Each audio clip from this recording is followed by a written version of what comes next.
Hello bachcho, let's read this given question. So the given question says that statement 1, the square of the period of revolution of a planet is proportional to the cube of its distance from the sun. Statement 2 is revolution of moon around the earth is due to the gravitational force. And the four options are given to us. Option A is both statement 1 and 2 are correct. Option B is both statement 1 and 2 are incorrect. Option C is statement 1 is correct and statement 2 is incorrect. And option D is statement 1 is incorrect and statement 2 is correct.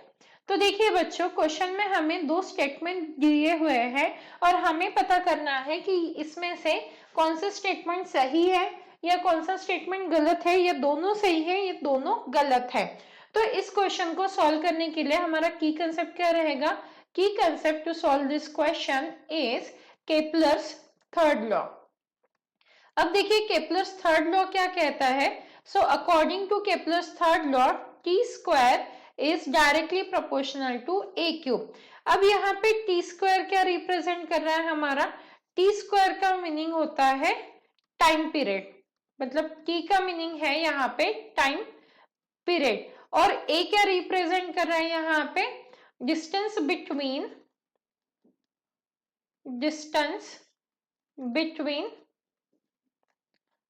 Planet and satellite, या planet and सन भी बोल सकते हैं हम।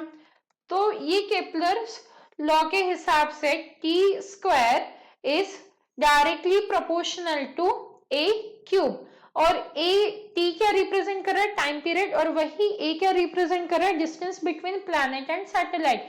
तो यहाँ पे हम ये भी बोल सकते हैं कि डिस्टेंस बिटवीन प्लैनेट एंड सन। तो जो हमारा स्टेटमेंट 1 दिया है वो तो करेक्ट ही है, क्योंकि वो तो सीधा केपलर्स थर्ड लॉ है। तो इसीलिए हमारा स्टेटमेंट 1 क्या हो जाएगा? करेक्ट हो जाएगा। Statement 1 is correct. अब अगर हम स्टेटमेंट 2 देखें तो स्टेटमेंट 2 में बोला गया है revolution of moon around the earth is due to gravitational force.